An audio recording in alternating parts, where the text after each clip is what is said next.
Hi, I'm Ben. Welcome to my book corner. We're continuing the Read What You Own challenge by reading The Honeys. This came out in August of 2022, is a young adult horror and was written by Ryan La Sala. Comes in at 344 pages long. As always, we shall start by talking about the story before moving on to the characters, the world building, the presentation. I'm also going to do a spoiler section for this one because this is actually quite a hard book to talk about without spoiling. And then I will give my final thoughts at the end. So let's just jump straight in. The story is predominantly set around Aspen Summer Academy, which is in New York State in America. And you are following the primary character of Mars. And I'm going to get a little bit more into them actually in the story beats in a moment.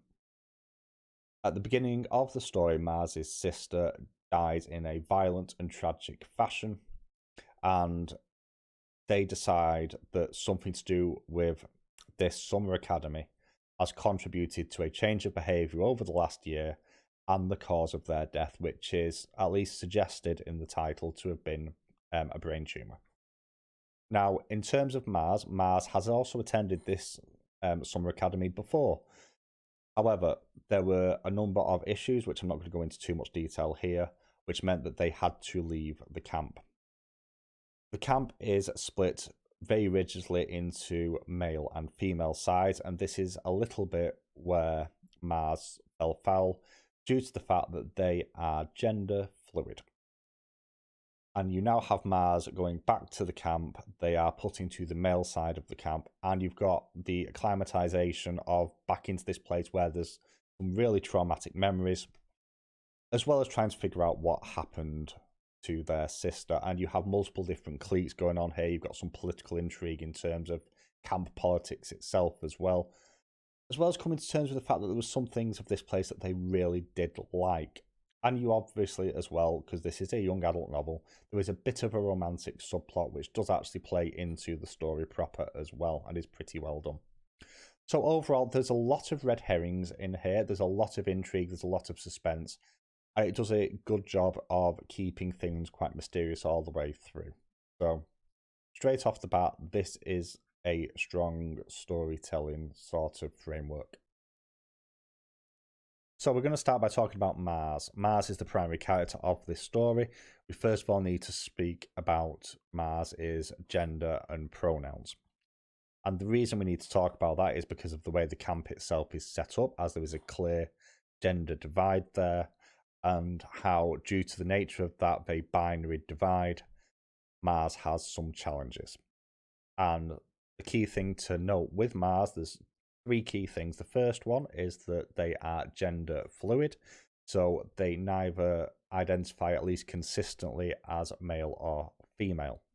In terms of pronouns, the majority of the story Mars is referred to as he, him. This is referenced early on in the title, where Mars states clearly that they don't really have a great deal of interest in pronouns due to the fact that their gender is fluid. They find them to be unhelpful labels along with sexuality labels as well. Something I quite strongly agree with. Just on a side point, I think labels are a terrible thing in a lot of cases. And then on top of that as well, the other thing to note is that biologically speaking, Mars was born with female genitalia.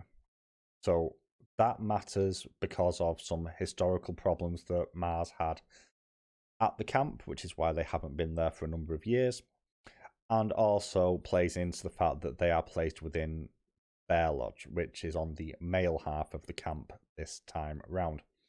And there is some conflict here with regards Mars and the boys in the lodge.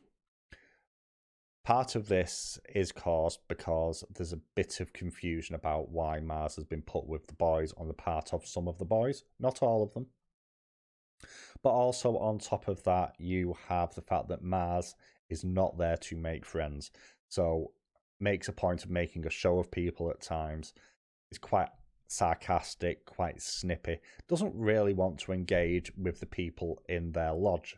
So this sort of turns them into an outcast quite early on.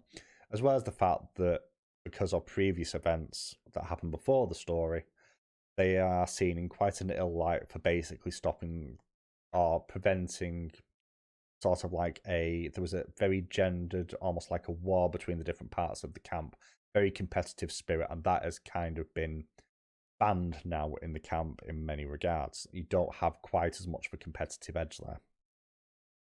Now, that being said, Mars does develop a strong relationship with Wyatt. So Wyatt is the son of the head of the camp, and initially at least is there to keep an eye on Mars, make sure they're safe, and also make sure that he's not doing anything he shouldn't be doing.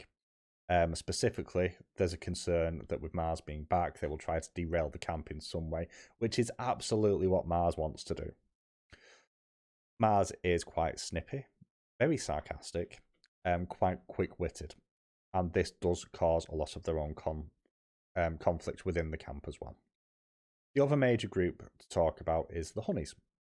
The Honeys are a largely female group who live out in towards the marshlands, who do the apiary course. This course is not available on the camp website. This is important. This plays into stuff later on in the story.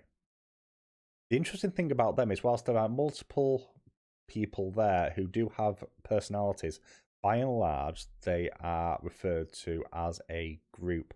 They seem to do everything in unison. They're very, very connected, almost like a hive mind. Again, this plays into the main part of the story. Past that, you have a number of other characters in here. Most of them fill the key basic roles of authority figure antagonist. Obviously, you've got the antagonist for Mars within the boys' camp as well as certain key characters that flip up occasionally, but none of them get massive amounts of characterization beyond their role in the story. The other person who gets some characterization, which is uneven, which makes sense in this case, is Caroline, who dies at the beginning of the story through flashback scenes and dream sequences as well. Now, what I will say is Mars is not a particularly likable character. It almost feels like they go out of their way at times to be the problem, but this is, again, partially addressed in story. You also have the subplot of almost a romance with Wyatt as Mars begins to develop feelings for them, and it's an interesting relationship because it's not completely clear if that feeling is reciprocated all the way through. So you do have a interesting core character with some interesting conflicts going on as well that are relevant to the plot of the story, and also plays into a lot of other things that are going on. And in fact, Mars's gender identity does kind of play in at the end of the story as well in quite a big way. Can't really talk about that here though. So, La Sala does an amazing job of giving a sense of wonder to the location. This is set in this vast ancient woodland that seems to have almost mystical qualities about it. And some of this is explained through dialogue, through one of the various electives that are taken by Mars during it to sort of study the trees and the environment. And they talk about how the trees' root systems are all interconnected, like it's one giant organism, rather than it being multiple just different trees. You have a sense of weight of history and achievement from the academy as well.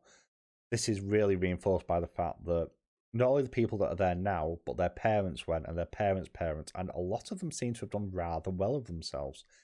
Is that linked to the camp? Who knows? Maybe you find out in the story. And there's also a bit of a sheen over it that gives it a really mythological sort of sense to it, almost fae-like in nature at times.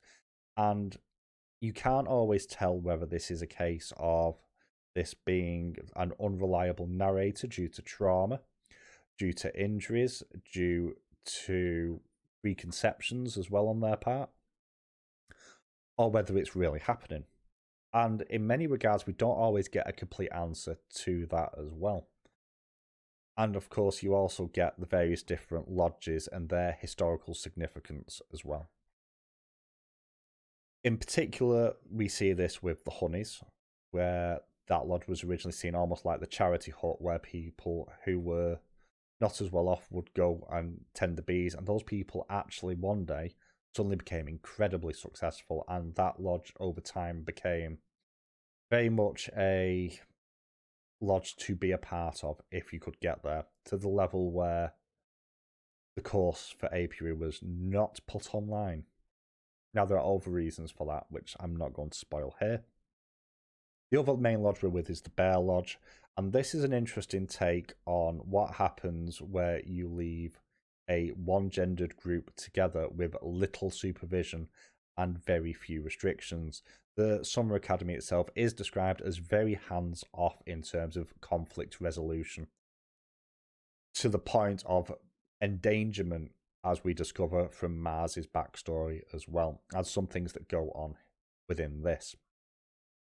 Also, where there is gore and gruesomeness in this, it is incredibly well done and very powerful, and it's not used overwhelmingly.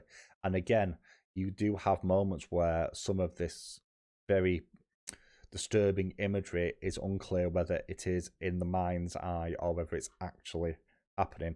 And all this is then reinforced by little moments like folk tales that are told around a campfire, your typical ghost stories in the dead of night sort of thing about the Aspen sort of reserve and history of the place, so on and so forth.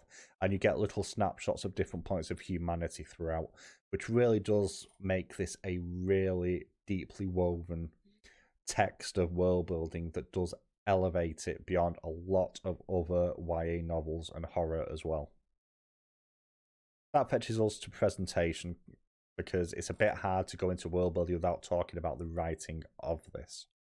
The writing is really, really strong and descriptive in a way that I've not seen in many titles that I've read this year.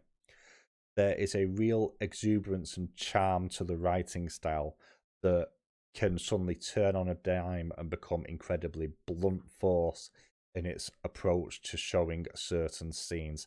And that sort of flip in style really does exaggerate the darker moments of the story in a way that really elevates the storytelling that's going on here. And the use of an unreliable narrator, first of all, and the sort of mystical elements of the descriptions that are going on does a really good job of misdirecting, or misdirection's the wrong word in many regards, obfuscating what's really going on, because there's plenty of little points in here that feel like red herrings. And some of them are, some of them aren't, and some of them are a bit of both and somewhere in between, and it is really well done. It stops you getting a real handle on exactly what's going on. You end up second guessing what you're assuming, and that is really well done. I do like the natural progression of Mars and Wyatt's relationship. I think that's really well done as well. And there's certain characterizations of the different groups, especially the honeys, which really does drive home certain themes of the book. On top of that, you have the title page, or the front cover, I should say. Incredibly bold and beautiful and colourful. Gives you, straight away by looking at it, you see the name The Honeys and you think bees because of all the flowers in the background. But the way the text keeps changing as you move down as well is really interesting, and I can't quite put my fingers on why it's so interesting, but how everything sort of loses focus, becomes fuzzy almost, is something that the actual book shows in multiple places as well. And genuinely, I think this is one of the strongest written books that I've actually read this year.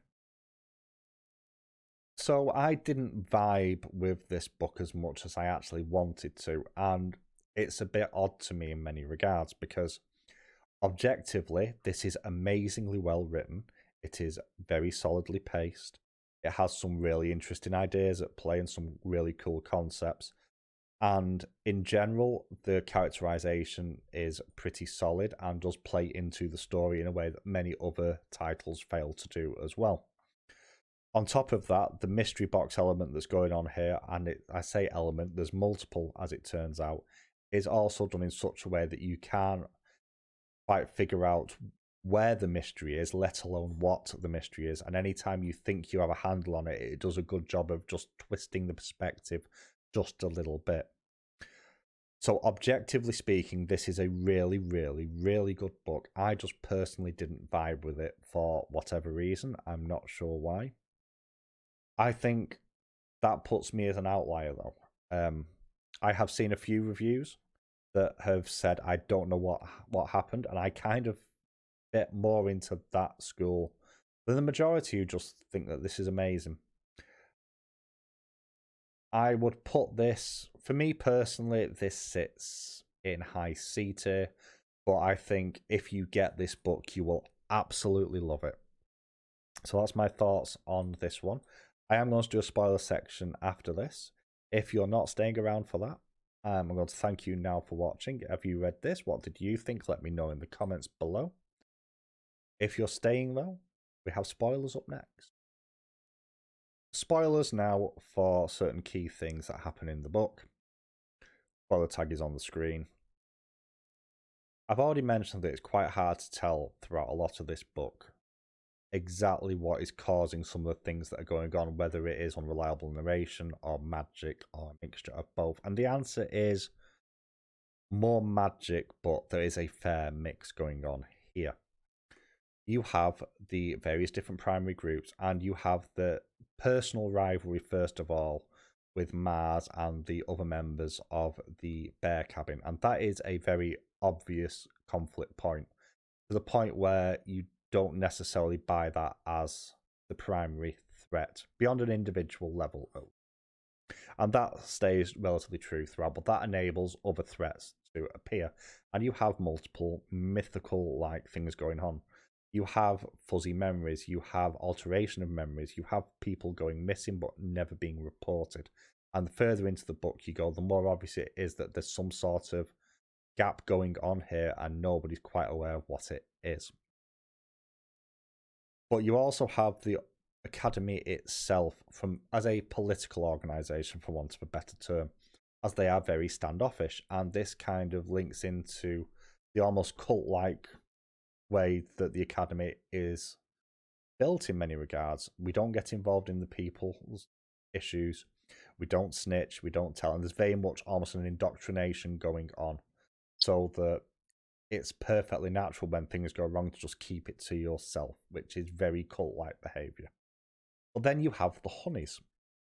And it's made quite clear early on that they spend a lot of time around the bees. And whenever they're on the page, they all seem to be acting, if not quite in unison, pretty closely, almost like a hive mind. And that is, to a point at least, partially true. Because the big thing with the honeys is that whilst they are, historically at least, do not appear to have always been great people, there is almost a religion linked around the bees of the area, and this goes back centuries, and the honeys are just the current sort of keepers of the colony, and have their own version of a queen, as it turns out, which is a key point of the story involving Mars and Mars's sister. They're not really in control anymore, because they themselves are being controlled by the organisation that controls the summer camp itself. And summer camp is being used to indoctrinate the young people to ensure that the secrets, first of all, stay in family to maintain their level of privilege. And very much, if someone gets in the way, potentially damaging the image of the park or the families in general, they just disappear. No one talks about it because that's what they're indoctrinated to do. And all this links directly to the honeys and the hive, because there's something magical about at least some of the honey that the hive produces. And the amount of honey directly links to the wealth of the controlling families. And the controlling families are basically controlling the honeys in the hive, like beekeepers control a hive. They are the one with the beekeeper's tool. And again, this is not to say the honeys are not the villain of the piece, because in some ways, and specifically in one way, they really, really are. But it's so unclear throughout so much of the story, because of how obfuscated it is, where the threat truly lies. And it's only in the last third of the book that it becomes absolutely clear that there's not just a mystical element going on for good and bad, but there's a political element as well. And that is why it's quite hard to talk about this book without diving into spoilers, because without going into spoilers, it does sound quite wishy-washy in approach, and it really isn't. It's really cleverly done, and I just wanted to talk about that a little bit here without going into full-on spoilers about what happens at the end of this. So, this is the second goodbye of the video. If you've listened to the spoiler section as well, again, Pete from earlier on, I'd love to know if you've read this and what you think of it. Let me know in the comments below. I'll catch you soon.